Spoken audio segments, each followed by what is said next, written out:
Oh, I guess I accidentally went live a little earlier than I expected. It's giving me that damn stream rate message again, but it doesn't tell me how to change it. You'd think they would attach a link or button to it to say change here. I keep forgetting additional settings. Let me see what this do. YouTube is so clunky. Hi y'all. I'm streaming I was supposed to have a guest today talking about men's mental health, but he had to reschedule, so it's gonna be just me.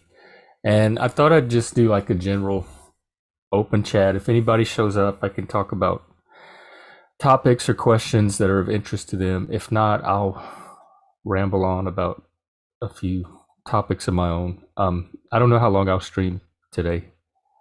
I feel like I'm getting my voice back a little bit though.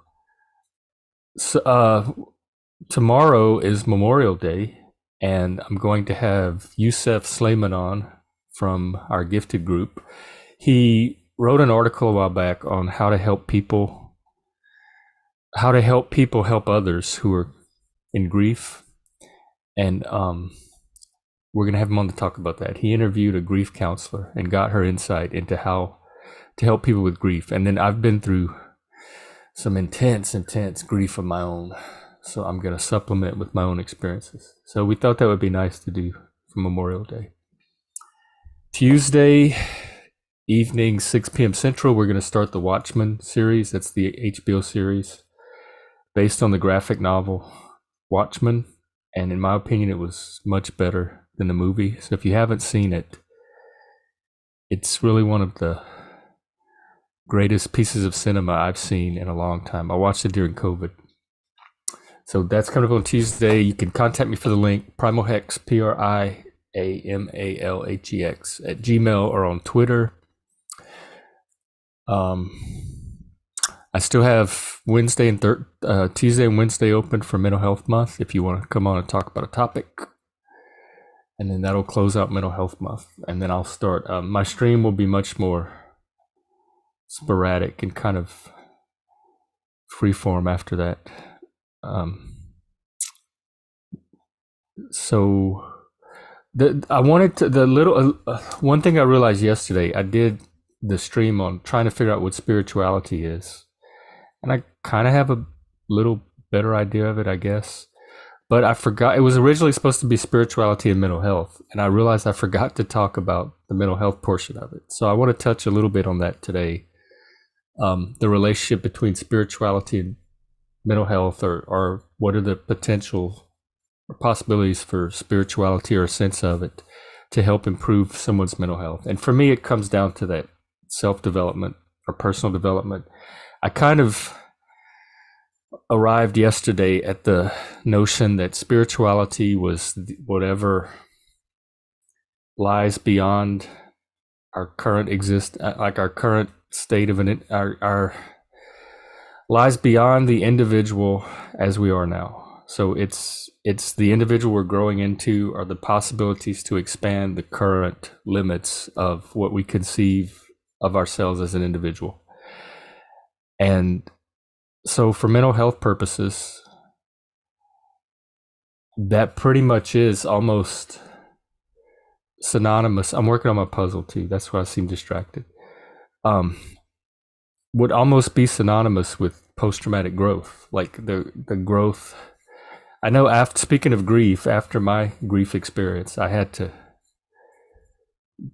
grow out. It wasn't possible to return to the person that I was before the grief and before the loss. I had to grow out of it, heal from it, and begin a new life on my own as a new person or new version of myself. And so that's what I did. So myself got developed or expanded somehow from that point.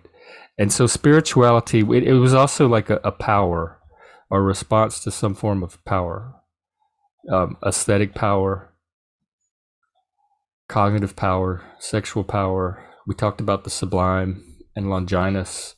So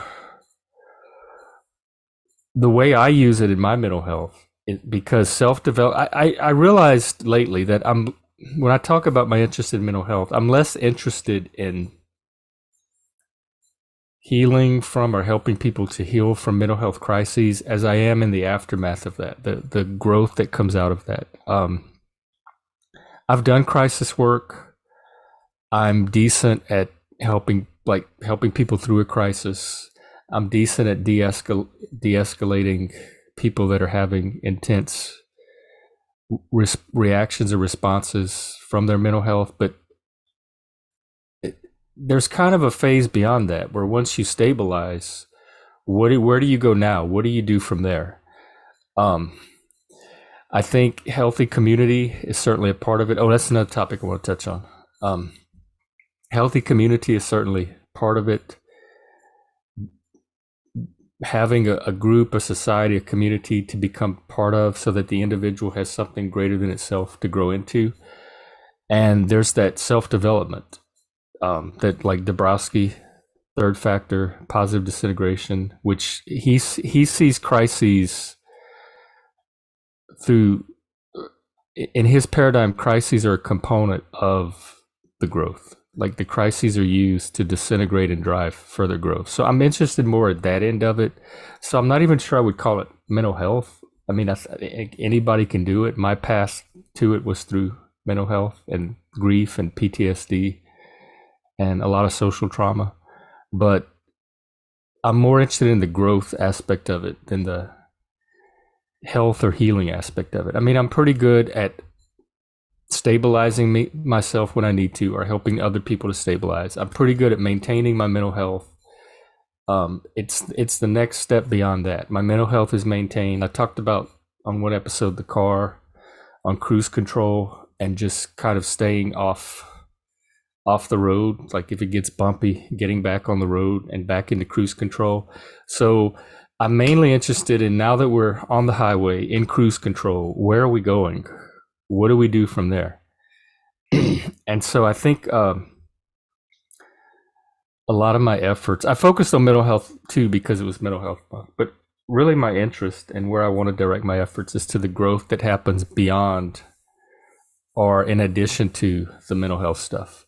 So I think spirituality certainly has a place in that. It's where we draw our ideals from, our vision for ourselves, the future, our community, the world, inspiration, our values. It can help us to clarify and ground our values, and all of that can help that transition out of mental crises or distress into a healthy, more stable life for ourselves and where we want to grow into, the person we want to grow into in the future, to the extent that we're able to shape and control that. Because a lot of growth, I think, can be spontaneous and random too, or unexpected. I was having a wonderful conversation last night with somebody about community, and the concept of religion and churches came into it. And, you know, I'm a community builder. I love building community, creating communities, being part of communities, healthy ones. That's my passion.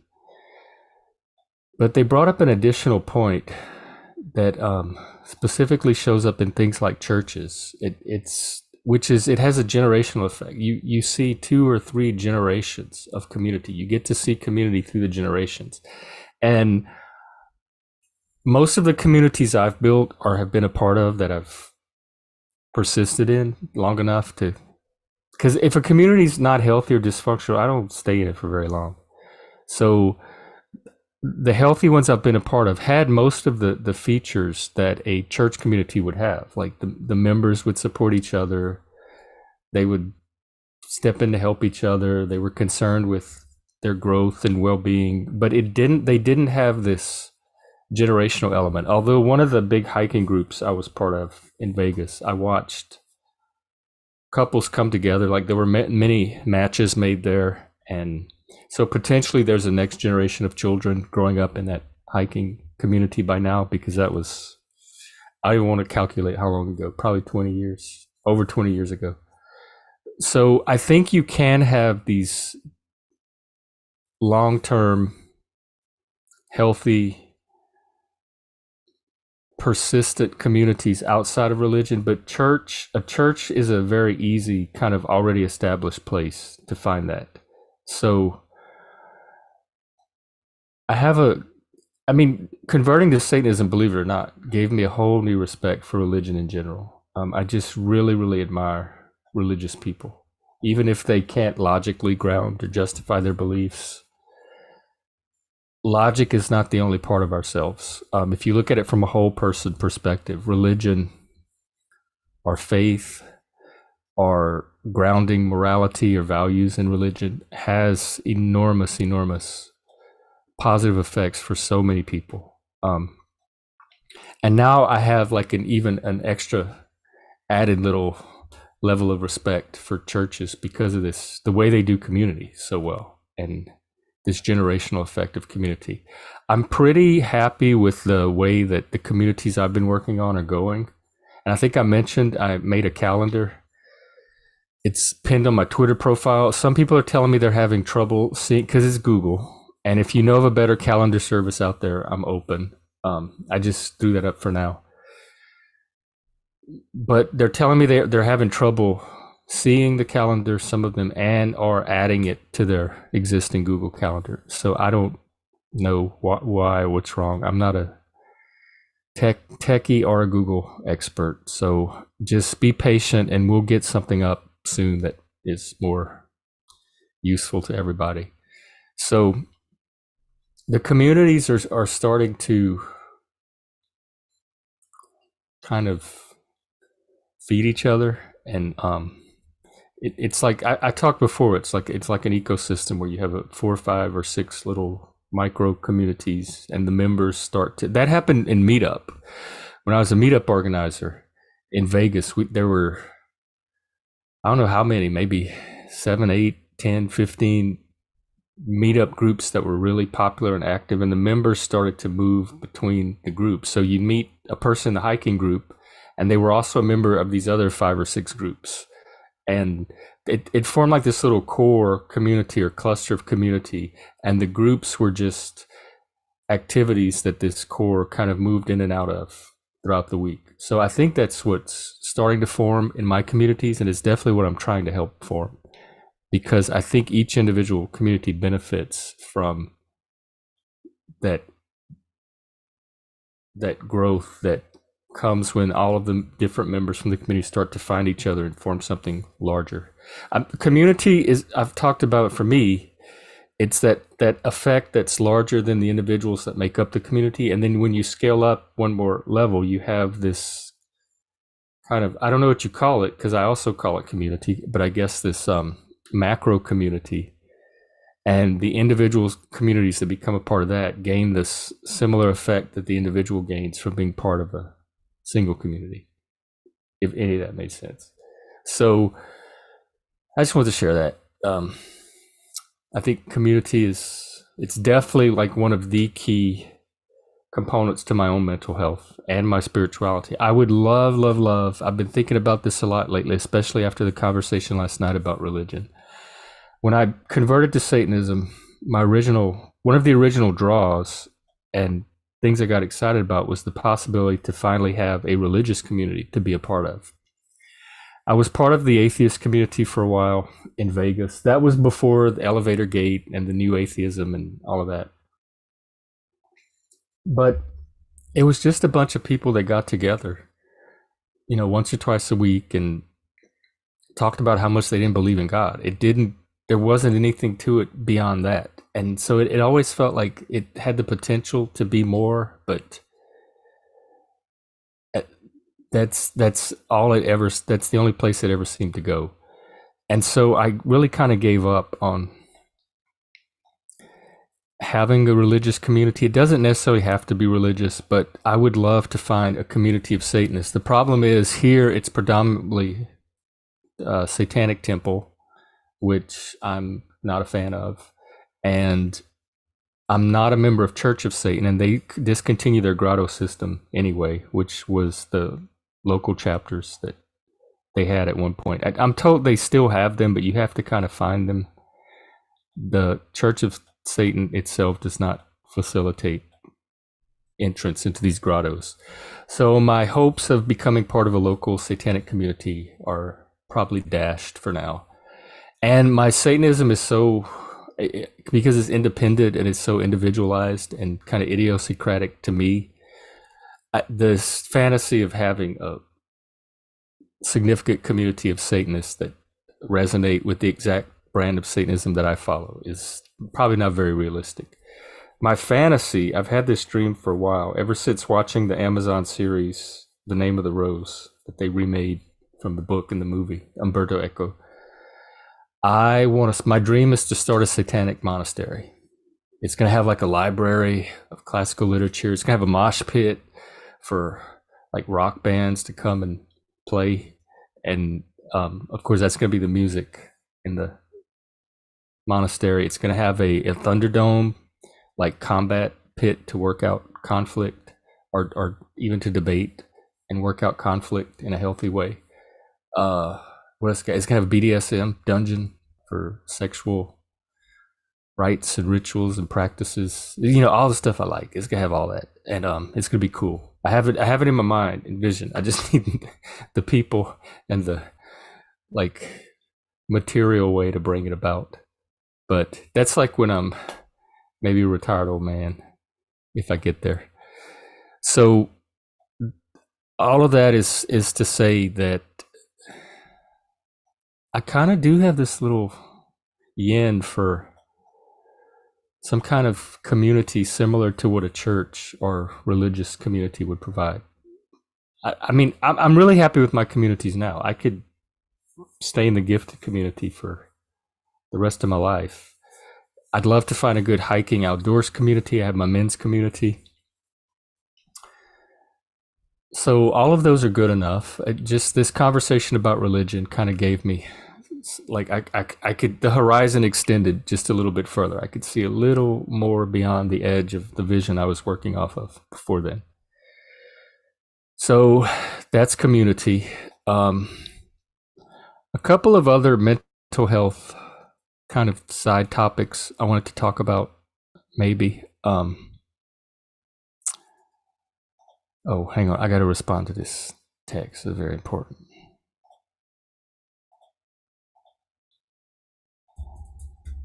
Okay. One mental health condition that I don't talk about a lot, but I have, it's probably my primary mental health feature or my primary condition outside of the PTSD. And it's actually a side effect of the PTSD is dissociation. I've had dissociation for as long as I've been in Seattle, because it happened almost when I got here with that dude. So going on 14 years. There's several forms of dissociation, or it can like, God, I'm such at a loss for words today. It can, the onset of it can be sudden or gradual. Mine was very sudden. There was a traumatic incident that happened that I won't go into detail about, but the second that it happened, I could feel. I talk about. Remember the old? I don't. They had the when I was in my generation, X. They had you had cameras like Kodak cameras and they had flash bulbs that you had to change, and sometimes they were the little flash cues, but sometimes they were the long flashes, and each flash had like a little cylinder in it, and when it flashed and took the picture, it would pop and it would burn out, and then you could look at the flash cube or the flash stick and see which bulbs were still good and which ones had been used up. And that's exactly what it felt like. Like that was the image and the kind of sensation that came into my mind when the dissociation happened. It was this pop, like this flash and pop in my brain. And from that point forward, I could not feel my body. I was kind of hovering outside. It was the event that happened and the implications of it were so traumatic for me on a very, very deep level that my consciousness could not absorb it. And it was like protecting myself from the full impact of that experience. And I remember I communicated it to the ex. The next day I started Googling like my symptoms, and dissociation came up, and I sent him a few articles, and I remember the Wikipedia article. It said that there's not much, like sometimes cognitive therapy can help, but there's not really much you can do for dissociation. It's kind of psychosomatic. And I remember this Joseph Campbell video, The Power of Myth, the Bill Moyer series on PBS during, I think it was the 80s. Um, they had this tribe somewhere in the world, Africa maybe, and the shamans would kind of astral project or have these vision journeys outside of their body. And when they were ready to come back, the other elders in the village or the shamans would come and gather around them and put their hands on their body through physical touch and draw them back into my body. And I found this really good article on shamanic, I forgot what it was called. In fact, let me see if I could find it, because this would be helpful, huh? It was this article on shamanism and kind of this spiritual version of getting stuck out in your body like that. And it tied into the Joseph Campbell video for me. So it kind of felt like whatever I was experiencing, I could relate to these shaman stories of being dissociated and stuck outside of your body, except that I don't know how to get back in. I think it's going to involve physical touch or some kind of really visceral and intense physical body oriented work. And so I've just kind of been dissociated the whole time. I mean, there's no other symptom of it from that. I'm dissociated from my emotions. I'm dissociated from my body, my interoception, they call it, which I've always kind of been poor in. Signals when to eat or sleep, they're very faint for me. I'm constantly forgetting to eat, and I'd sleep when my body passes out. I don't really. Okay, let's see. Depersonalization, that's what they call it. Depersonalization and derealization. Depersonalization disorder is the Wikipedia term. So I have this.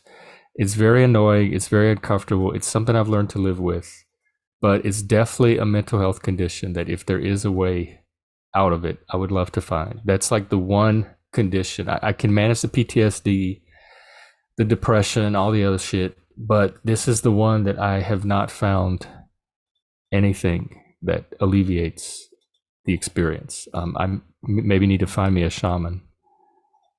So if there's any shamans out there, watch it, please. Get with your boy. Soul retrieval. That's what it's called. That's what this article was called. And it's something that shamans can do. And so I need some kind of soul retrieval, I think. Except I don't have the spiritual paradigm, I think, that would make this particular shamanic technique effective for me. Maybe Satan can help get my soul back. Doesn't he collect souls or gather souls, save souls? Like if I sold my soul to him, can he help me get it back, or can I negotiate with him to get it back? I don't know. Maybe there's possibilities for Satanism to get my soul back. It's certainly something that I'm gonna tack on my inner bulletin board for now. So I wanted to talk a bit about the dissociation, just kind of put it out there and get the conversation going. And the other thing I wanted to touch on, in fact, I better pull Wikipedia up for this too, is borderline personality disorder, particularly in males, because I'm doing men's mental health. I'm running into a lot of males lately that are informing me that they have been diagnosed with this, or that they have it, or suspect that they have it. And the more I talk to them, the more I relate to a lot of the features of it myself. Now, I've had clinicians try to diagnose me with it before, or want to diagnose me with it, but I don't meet enough of the criteria, or all of the criteria. So they call it a partial symptom palette. And there are some features of it that I do match a little bit or relate to. And you know me, the DSM and the clinical kind of model in general, I don't think really captures the actual experience of living with mental health and neurodivergence anyway. So I'm not surprised that I'm finding it to be a fuzzy category that I don't specifically fit in, because it's kind of like that with the autism and the other categories. But there are some features I strongly identify with and relate to, and then there are some that I don't have at all. Like some of the key features that they use as significant markers of BPD, I don't have at all, and that's why they won't give me a full diagnosis of it. Um, Let me just read through real quick. Oh, I guess I could use ChatGPT. I'm so interested now lately in what ChatGPT has to say about things. I don't know if that's good or bad.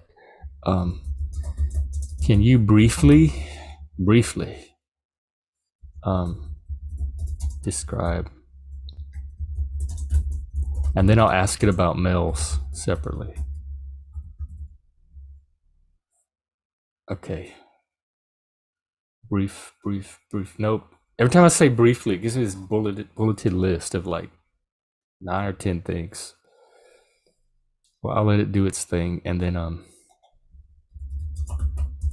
you.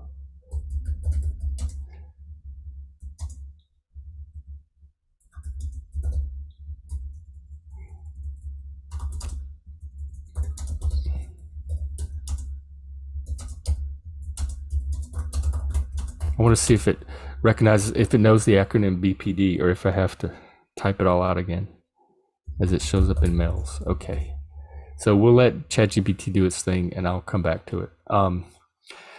Wikipedia assigns it. This is like one of the core features. There's several intense emotions. I know it centers around like intense emotional dysregulation, but it's also a feature of ADHD, although not a clinical feature. But ADHD people are finding among themselves that it's definitely, because it a feature of, like, it's definitely something they all have in common. Because the theory, I believe, is that because of the executive functioning that it takes to regulate emotion, we don't have the mental apparatus to effectively regulate ours as quickly or as elegantly as somebody without the condition would. And by regulate, I mean reduce or return to baseline, and like intensity and duration, to bring the intensity back down to our baseline, and to the recovery period. Like sometimes it used to take me days or weeks to recover from an emotion, and now I have that window down to some, depending on the emotion and the context, like sometimes minutes. So, but I had to learn that I didn't. I've talked about this before. I didn't grow up in a culture that emotional regulation was even a concept. So I didn't even know there was, like, you were even expected to regulate your emotions. And so it's something, as an adult living in a different culture, that I've kind of had to adjust to. Because to me, it's a form of masking, but it does help to, like, why would you spend weeks in a negative emotion if you could do a little bit of cognitive processing on it and get it down to a day? Like it helps my mental health to do that. So the emotional component is one component. Another one is identity disruption, like an unstable sense of identity, which to me, that sounds normal. Like, who really knows themselves? Yourself is always changing and developing. We've even talked about this on the show, and Dolbez and I talked a little bit about it. And so it's kind of this unstable sense of self. And then another feature is what Wikipedia calls frantic efforts to avoid real or imagined abandonment. And this is the one I definitely don't have. Like, I'm more likely to cut out on you way before you abandon me. Like, I'm usually the person to end something before somebody ends it on me. Although people abandon me all the time, and yeah, it sucks, and yet it hurts, and yes, it's confusing, frustrating, and disappointing, and I don't usually ever understand why. But it doesn't devastate me. Like, it doesn't have the effect on me that it has for people with BPD. Like with narcissists, their whole like psychic investment is in maintaining this compensatory image of who they are to compensate for the like utter void they feel in themselves, or like absolute sense of worthlessness. And in BPD, it seems to be invested in avoiding this abandonment. And there are differences, and I asked ChatGPT, so we'll see what he has to say. But there are supposedly differences in how it presents in females versus males. So maybe the abandonment thing is more of a female thing. I don't know. I'm just throwing thoughts out there. I have nothing to base that on. But I definitely do not have the fear of abandonment thing. If you want to abandon me, fine. I will hold the door for you. I don't want anybody in my life that doesn't want to be there. It's completely voluntary, and it's a self-determining relationship. Unstable and chaotic interpersonal relationships, often characterized by alternating, between extremes of idealization, and devaluation, also known as splitting. Yes, and I've had friendships and maybe even relationships. I suspect there might be some BPD in the X with people with BPD, and I've been on the receiving end of this idealization and devaluation. You're like this shining hero in their eyes one minute, and then the minute you do something to change that image of you, then you become the most horrible monster on earth. And so their relationships with you are kind of characterized by how they're seeing you in the moment. They don't have the ability to integrate you into like a whole person with shades of light and dark. You either become all good and they project all of these unrealistic hopes and dreams onto you, or you become the most awful person in the world and they want nothing to do with you, or they want to destroy you. I don't have that. I'm able to see the good and bad in people and kind of integrate it. Although I definitely over idealize a lot, and then as I gain experience, I kind of adjust and recalibrate my ideals to reality. I reality test a lot. I love reality, and I love reality testing. Whatever reality is, I like doing it. Markedly disturbed sense of identity and distorted self-image, which again, like, who really knows themselves, and who really has a stable self that's not always changing? Who's the same person from at 50 than they were at 12? But the BPD people I've been talking to, it's like when your identity destabilizes, like it's like you have this really strong sense of who you are at one point, and then suddenly it destabilizes and you have no idea who you are, and you have to find or build a new sense of identity. So they're constantly deconstructing and reconstructing who they think they are. And so maybe it's something like that. And again, these are my very amateur, superficial thoughts, because BPD is not one of the things I struggle with or specialize in.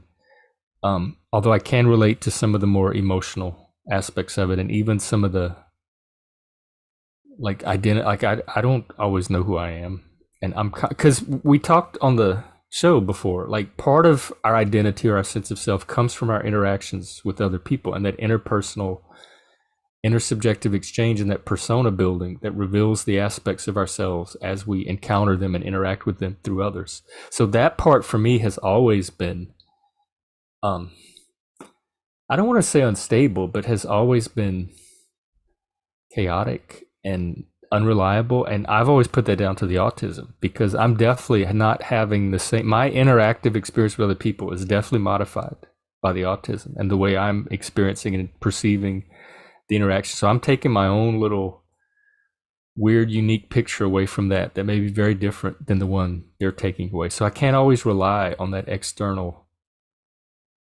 persona building from my sense of self. And then there's the internal sense of self, like your values, your physiology, your sexuality, your we have a pattern to our thinking and our emotions, and like our brains filter things through a particular narrative that's kind of unique to us. So all of that is also plays into our sense of self that's kind of independent from any social interaction or development that comes from social interaction. So identity itself is very complex, and it seems to be distributed over a network of inputs. And so there's not like a central core I could point to and say, that's myself, that's who I am. And then we talk about self-development and the personality ideal and growing more in line with your higher vision for yourself. So even the self you are now, if you're trying to self-develop or grow, is hopefully not your ultimate self. So I'd have to know more. If anybody, I'm thinking about putting a panel together on BPD. So if anybody wants to be a part of the conversation, if you have borderline personality disorder or you want to come on talk about it, particularly I'd like to hear from other males that have it, because I think that could help me in my work. Suicidal ideation or self-harm is a big one. I think there's a lot of self-destructiveness. And I've certainly had bouts of that throughout my life, but they were usually in response to some pretty extreme events. And I've been pretty good at recovering from them very quickly. And a lot of times I was under the influence of certain chemicals too. Like just me on my own, I very rarely have the need to. I very rarely feel that despairing or self-destructive. Rapidly shifting, intense emotional dysregulation. That's the emotional feature I was talking about. Chronic feelings of emptiness. I've had that since the dissociation, but I think it's related to the dissociation. It kind of, when the dissociation started, I was dissociating from at least two things that I can identify. One was intense anger and rage and disappointment at him and at myself, that I knew better than to put myself in that situation. So it was anger at everybody, like him and me both. Most like me, ultimately, if I'm going to take full responsibility for what happens to me, it's mostly at me, because I really did know better. I was taking a chance on, like, that was the idealizing. I definitely idealized him and took a chance based on that. And the other one was this feeling of extreme disappointment. Like, I realized how, like, the gulf between how I perceived things in the world and how they actually were, and hopelessness. Like, there, and I didn't see any possibility of ever reconciling the two ever again in my life. Although I had it with Mike, but it's like my fundamental, it was like a fundamental error in my cognition that I suddenly started to see and realize, and that it was permanent. It was always going to be there because it's wired into how I perceive the world. And I was never going, things were never going to be like I was thinking they were in my mind. And once I realized that, there was such a despair and an emptiness. Like, I detached from everything, all of my emotional attachments, because I attached to things, or cathected, as Freud would say, based on the narrative that my brain, or the narrative I had in my mind about their meaning and value. And once I realized that that was distorted, it's kind of like, what's that movie? Waiting for Guffman.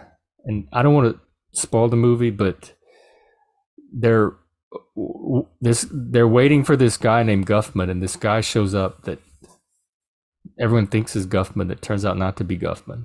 And once they realize it's not Guffman, it's like that. It's like you think this thing is Guffman, and then when you realize it's not, all of the emotional investment you have in it dissipates or turns into disappointment, or perhaps frustration. And it was like an extreme version of that, where it was this like existential despair, where not only is this not Guffman, there is no Guffman, there will never be a Guffman. The concept of Guffman is something completely subjective and in my head, and reality is I'm never going to be able to identify or experience a Guffman because it doesn't exist. And so it was that intense and extreme of a despair, and that combined with the anger and rage is what I dissociated from. It was just too painful to feel. That realization, that ultimate realization, was too painful to feel. And I know Kierkegaard talks about the different types and levels of despair and how to move through despair to come out on the other end with a more spiritual sense of it. And I have looked into that a bit, and there are perhaps possibilities there. I'm willing to explore that. In fact, I think I'll add Kierkegaard and despair to one of my lists to like follow up on, along with this finding a religious community.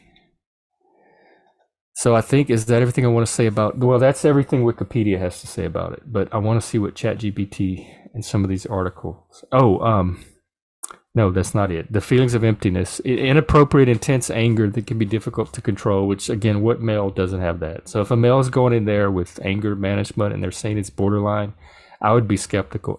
And you can see how many symptoms make up this symptom cluster. So the fact that I might have two or three, I don't have enough of the main ones for them to give me an actual diagnosis, which I'm fine with. And the last one is transient stress related paranoid or severe dissociative symptoms. Now I definitely have depersonalization, derealization, which is dissociation, but I don't have the stress related paranoid ones that they're talking about. Um, when I'm on certain psychedelics, I can get somewhat paranoid, but outside of that, I don't find myself to be that paranoid of a person.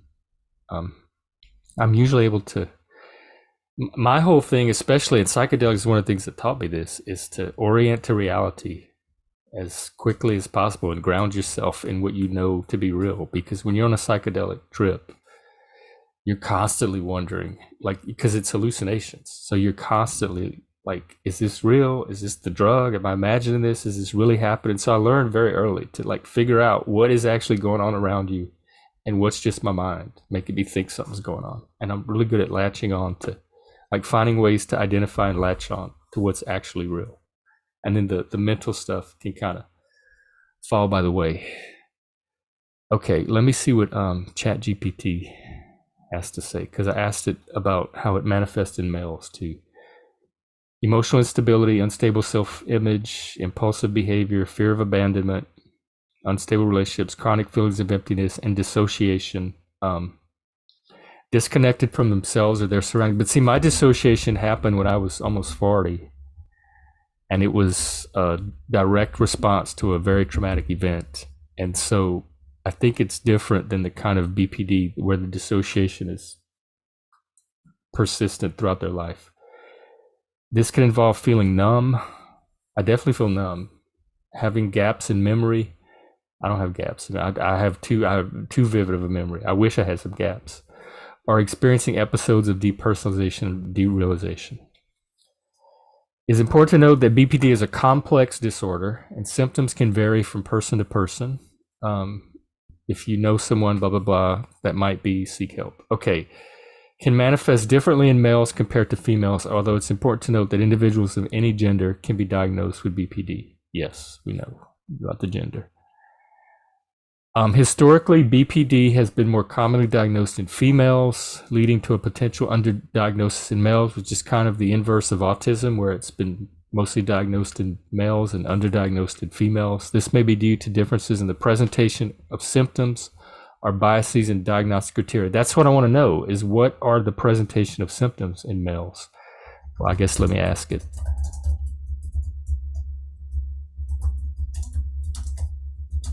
Symptoms in males. Does ChatGPT care if you make typos, or is it smart enough to figure out what you want to say? Well, let me test it. Yeah, I got it right. It overlooked my typo. Externalized behaviors. Men with BPD may exhibit more externalized behaviors, such as aggression, substance abuse, or risk-taking behaviors. Like when they're in the grip of these intense, turbulent emotions, they may be more likely to act out on them compared to women with BPD who might internalize it, and you get the more suicidal behaviors, which DBT, dialectical behavioral therapy, which was developed up here in Seattle, was designed to help combat. Originally, it was created for borderline suicidal women with borderline personality disorder. Then they kind of spread it to all genders, all forms of BPD, and then even beyond that. Can lead to misdiagnosis or focus on specific symptoms rather than the underlying emotional difficulties. Comorbidity with other disorders. Males have a higher rate of comorbidity, such as antisocial personality disorder, that's sociopathy, or mood disorders. Can complicate diagnosis and treatment planning. Cultural influences and social expectations. Cultural and societal expectations may impact how BPD is expressed and recognized in males because of the societal pressure to exhibit stoicism or emotional control. So you may not, the emotional intensity may not be as visible.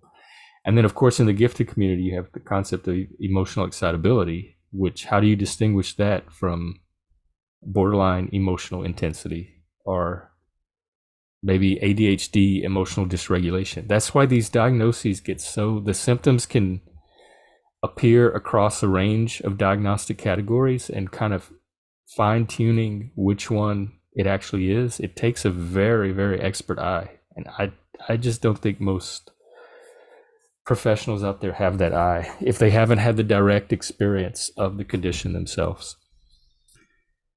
This can lead to increased feelings of isolation and challenges in forming therapeutic relationships. Now, I personally, like I talked about not growing up in a culture where you're expected to regulate emotions, I personally have not faced societal pressures to exhibit stoicism. I think that's the like, man up, don't be so sensitive and emotional, keep it together, appear strong for the people around you. So I don't care if people think I'm sensitive or emotional or not, because I can be just as stoic. I have been through emotions that most adults may never experience in their life. So if you think my emotionality comes from immaturity, you're sorely mistaken. Um, let's see, treatment considerations. While evidence-based treatments like DBT have been effective for individuals, including males, it's important to consider gender-specific treatment needs. This is men's mental health in general, and me and Garlock talked a little bit about this with his the more physical work he does with men. I think men need a completely different approach, and this is in general. Of course, you should always individualize your treatment to their therapeutic goals, but and their particular like symptom profile. But men need a more action-oriented form of intervention for me than females do. They can talk and like validation and support. They more collectivize the intervention, and men need something that they can have exercise their agency in and take action and take ownership of the condition, and concrete actions they can take where they can see progress and improvement that they themselves are able to bring about. Can improve engagement outcomes in therapy. Okay, then let's see the specific. Impulsivity and risk-taking behaviors. This, I asked it for how it presents in males specifically. Externalized aggression, intense and unstable relationships, emotional dysregulation, which again could be ADHD, or it could be an emotional intensity or excitability that doesn't need regulating at all. That could be your normal level of emotion, like in my case. Identity disturbance. They may struggle with a distorted or unstable sense of self, which men seem to be vulnerable to unstable sense of identity in general, especially at this time in society where they're getting so many conflicting messages of what it is to be a man. And if they don't have an innate sense of their strengths as a male or their value as a male, they might be like prone to role confusion. And well, what am I as a man? What am I expected to be as a man? That comes up a lot in my men's work. Fear of abandonment. They may go to great lengths to avoid real or perceived abandonment. Self-harm or suicidal behavior. So it doesn't look that different. So yes, if there are any men with borderline personality disorder that want to come on and I would love to have this conversation one day and kind of get deeper into it and even figure out how much I may even have it, because I relate to some of it, but then I am so alienated from other parts of it that I can hardly relate at all. I don't have any viewers today with questions or anything, so I'm trying to think if there's anything else mental health related that I can talk about. Tomorrow we're doing grief. I mentioned that. We have 2 more days after that on mental health, so I'm just going to pick some random topics, maybe with the help of trusty old Chat GPT to help with. I've been kind of feeling lately, and maybe it's just burnout, I don't know, but kind of a sense, it's not identity disturbance, but it's self-transcendence or self-exhaustion. Like instead of growing into a specific, discrete new sense of self, I'm kind of transcending and leaving behind older forms of myself, but they're not being replaced really by anything new. So I'm kind of in this limbo where I don't identify and relate as strongly to former parts of myself, but I don't really have any new parts to identify with either. Um, and so it's kind of finding my footing in all of that and figuring out who is this person I want to be and where can I gain some firm grounding or purchase on establishing that person. Like the community buildings helping somewhat. I'm enjoying the live streaming. I'd like to do more men's mental health work. I'm going on that new warrior training in July, so maybe something will come out of that. Maybe I'm just in a transitional state, and like the new growth, like the old growth is being sloughed off, and the new growth will come as I put myself in these other situations. It's something else oh yeah, nah, never mind. I don't have to get into it. It's something about the new warrior training, but I could talk about it later. Well, I guess if I don't have anything else to say, I can go ahead and end it.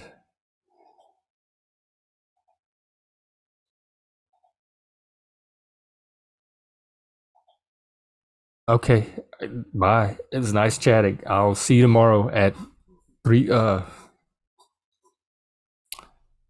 3 p.m. Central for our conversation with Youssef on grief and how to help people that are in the midst of grief.